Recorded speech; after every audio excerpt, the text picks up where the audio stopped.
Show and tell. Oh yeah.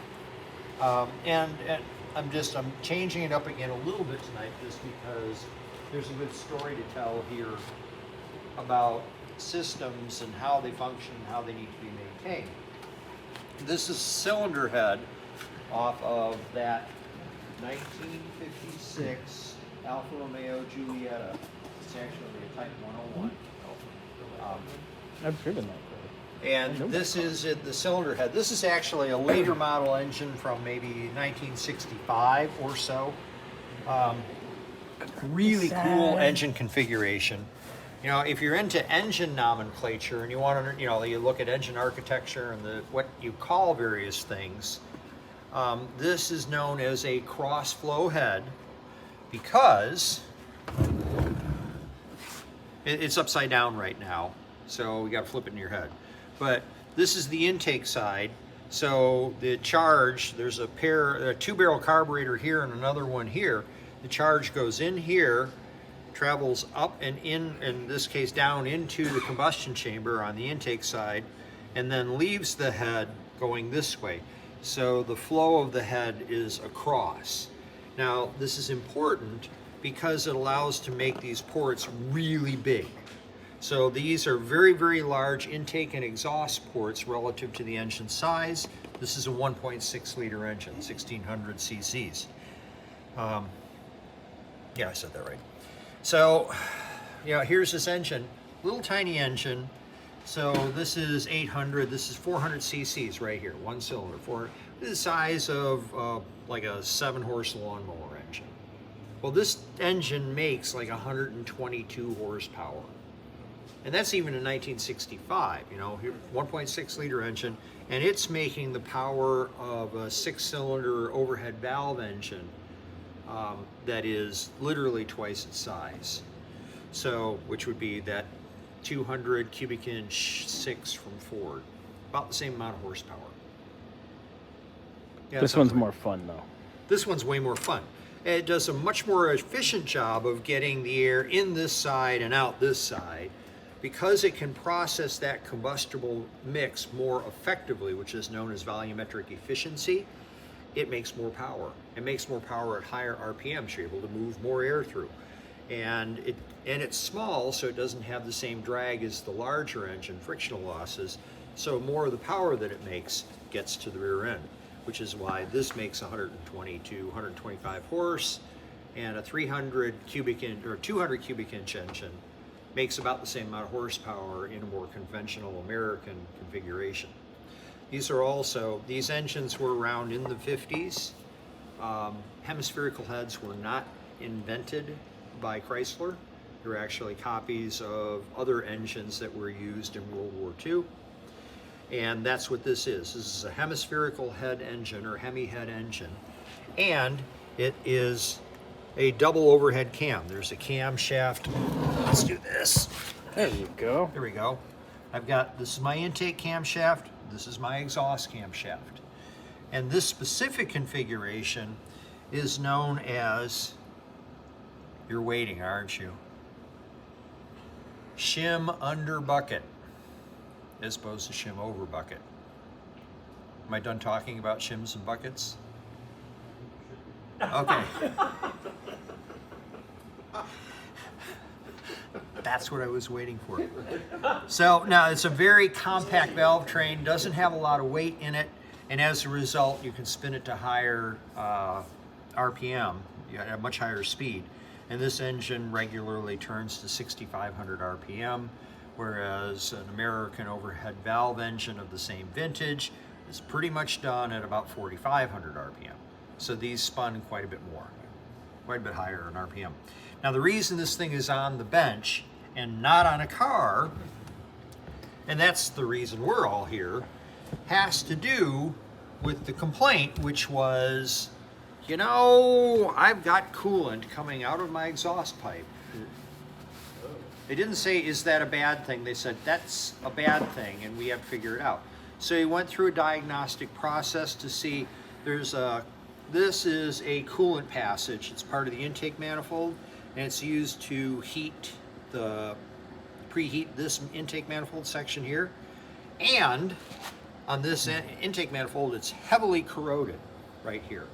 So there's actually a hole on the underside of this I can show you too.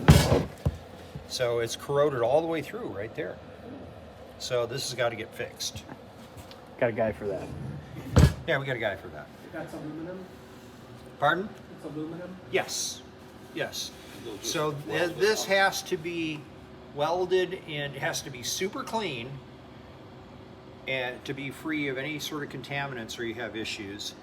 And it's welded in a bubble of helium gas. So it's called heliarc welding. Yeah, it's a cool thing. It is a special field, and since I really suck at welding, it's in my notgonnahappen.com website. For me, at least. Just thought you mentioned it's a bucket over shim, so to adjust the belts you have to remove the camshaft. Yes. Yep, so you pull the camshaft. Oh, what fun. So if you're going to work on one of these, you have to buy this thing called a shim kit, which will be a box this big that has, I forget, like 300 shims in it. And those different shims, you keep trying those shims until you get the right clearance between the camshaft lobe and the bucket. And it's only a few thousandths. It's not much at all. Otherwise, bad things happen if it's not in a specific range. It has to be on a ramp, as they call it, so as not to hammer the living shit out of the bucket and the cam in the process. Anyway, so the guy was complaining, you know, it's coming out of the, we did a test on it, it was coming out of the exhaust, so we tested the compression. Compression wasn't bad, but it was coming out the back. So then we checked by putting air into the, and actually I put it in here. Was it there? No, it was here. We put air into the intake manifold, or the jacket here, and we listened to see where the air would come out, and we heard it on the number 2 cylinder. And then we played around to see if it was leaking here or here, and it turned out that it was leaking in this combustion chamber area.